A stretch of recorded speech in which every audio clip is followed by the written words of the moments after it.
నమస్తే అండి, నా పేరు ఫనీ. ప్రస్తుతం మనము తెట్టు గ్రామము అన్నమయ్య జిల్లాలో ఉన్నటువంటి రైతు మధు గారి టమాటా తోటకి రావడం జరిగింది. దాదాపు ఒక 3 ఎకరాల్లో మధు గారు టమాటా సాగు చేస్తున్నారని చెప్తున్నారు. ఆయనకి ఎటువంటి సమస్యలు వస్తున్నాయి, ఎటువంటి మందులు పిచికారీ చేస్తున్నారని చెప్పి మధు గారిని అడిగి తెలుసుకుందాం.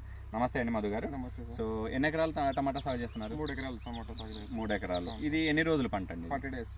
40 రోజులే. సో మీకు అసలు ప్రధానంగా ఏంటి సమస్యలు ఏమున్నాయి టమాటాలో? తెగుళ్ళు, తెల్లదోమ, పచ్చదోమ, బూజీగా, ఫ్లవర్ డ్రాపింగ్ అవ్వడం కానీ, పూత రావడం కానీ, ముడి మీద మచ్చ రావడం కానీ, ఓకే, ఇలాంటివన్నీ వస్తుంటాయి. సో మీకు అన్నీ ఉన్నాయి ఆల్మోస్ట్. రసం పీల్చి పురుగు, దోమ ఉన్నది, ముడత వస్తుంది, అదే విధంగా మనకి ఊజీ పురుగు వస్తుంది. దాంతో పాటు మనకి బూడిద, బూజు, తెగుళ్ళు కూడా. సో వీటన్నిటికీ మీరు ఏ మందు పిచికారీ చేస్తున్నారు? విలేజ్ ఆర్గానిక్స్ అని టెట్రాన్ అని కొత్తగా వచ్చింది. ఏదండి? టెట్రానా? టెట్రాన్ చూడొచ్చండి, టిల్లీజ్ ఆర్గానిక్స్ వాళ్ళది టెట్రాన్ టమాటో స్పెషల్. సో ఏంటి దీని స్పెషాలిటీ? దీని స్పెషల్ ఏమంటే అన్నిటికీ ఒకే ముందు ఇచ్చారు, అది కంట్రోల్ అవుతుంది అని. అంటే మీకు అన్ని రకాలుగా పనిచేస్తుంది. మనం కాకపోతే ఏమంటే ఒకదానికి ఒక మందు తెచ్చి కొడతా ఉంటాం ముందు కొడతా ఉంటాం కాబట్టి ఈసారి అలా ఏం లేకుండా ఒకే మందు వచ్చింది కాబట్టి స్ప్రే చేస్తున్నాం. ఒక 4 రోజుల్లో రిజల్ట్ చెప్తాం.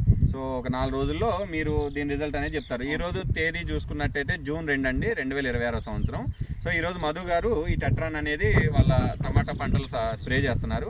సో దీని రిజల్ట్ అనేది మళ్ళీ ఒక 4 రోజుల తర్వాత మళ్ళీ వచ్చి మధు గారిని అడిగి తెలుసుకుందాం. ధన్యవాదాలు మధు గారు. ధన్యవాదాలండి.